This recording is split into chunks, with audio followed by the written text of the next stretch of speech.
조드레박 신부의 영적 일기, 작은 소망을 품고 삽시다. 두 마리의 염소가 좁은 산길을 가고 있었는데 한 마리는 위로 오르려 하고 다른 한 마리는 아래로 내려오려고 하였습니다. 그러나 길이 너무 좁아서 염소 한 마리가 겨우 지나갈 자리에 있을 뿐이었습니다. 길 옆은 끝이 보이지 않는 낭떠러지였습니다. 결국 두 마리는 도중에 만나 오지도 가지도 못하게 되었습니다. 두 마리는 서로 바라보다가 꼿꼿이 서서 마치 한판 싸움이라도 벌일 듯 보였습니다. 하지만 놀라운 일이 벌어졌습니다. 왜냐하면 아래쪽에서 올라가던 염소가 길 위에 엎드렸기 때문입니다. 그래서 아래로 내려가던 염소는 그 등을 딛고 내려갔고 그제야 엎드렸던 염소는 일어나서 제 길로 올라갔습니다. 아멘. 오늘 복음을 보면 이 세상에 오신 하느님의 외아드님께서 모세의 율법에 따라 인간들이 만든 정결례를 따르는 모습까지 나옵니다. 예수님의 부모는 아기를 예루살렘으로 데리고 올라가 주님께 바쳤습니다. 그런데 시메온이라는 사람이 나타나 아기를 보고는 이제는 죽어도 여한이 없다고 하였습니다. 그리고 아기를 안고는 다른 민족들에게는 계시의 빛이며 주님 백성 이스라엘에게는 영광이라고 하였습니다. 저희는 예수님께서 세상의 빛으로 오셨고 모든 사람을 위한 구원자로 오셨음을 믿습니다. 그런데 시메온은 아기 부모를 축복하고 나서 아기 어머니에게 말하였습니다.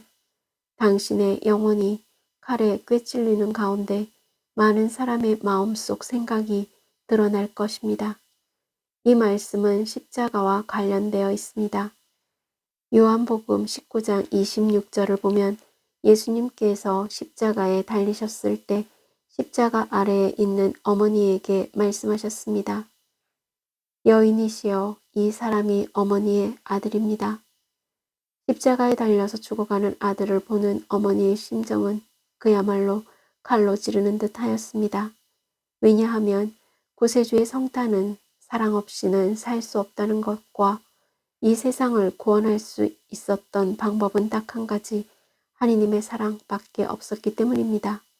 그래서 아기 예수님을 아는 시메온은 그 아기로 말미암아 세상이 시기하고 질투하면서 스스로 무너질 것이고 하느님께로 나아가는 길이 열릴 것을 말하였던 것입니다.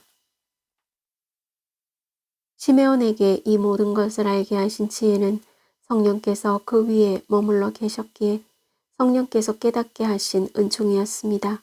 그러므로 구세주의 성탄은 절망에서 희망으로 나아가기 위해서는 반드시 십자가를 거쳐야 하고 십자가로 나아가게 합니다. 오늘 성무일도 제2독서 성 베르나르도 아바스 강론에서 이렇게 시작합니다. 우리 구세주 하느님의 자비가 인간의 모습을 취하여 모든 사람에게 나타나셨습니다. 아멘. 사랑하는 고우님들, 언젠가 성탄 전에 어느 본당에 합동 성탄 판공성사를 갖다가 성사 후에 사제들끼리 차 한잔하면서 농담으로 들리는 쓰디쓴 소리를 들었습니다. 그 이유는 날씨가 춥고 기다리는 시간이 길어지니까 판공성사를 빨리 끝내야 하는데 저는 총고해처럼 면담하는 판공성사를 하는 바람에 결과적으로 판공성사 시간이 길어져서 민폐 아닌 민폐를 끼쳤기 때문입니다. 그 후에 저 두레박 사제는 신자들의 말을 들어주고 싶은 작은 소망을 품었습니다.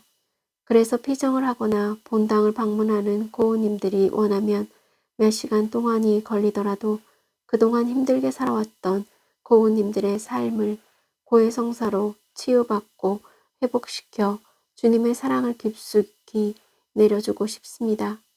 지금 사는 것이 어렵고 힘들다면 기도하면서 조금만 더 참고 더 기다려 주시다가 언젠가 기회가 되면 고우님들이 총구회를 통해 십자가 삶을 치유받고 회복하셨으면 좋겠습니다.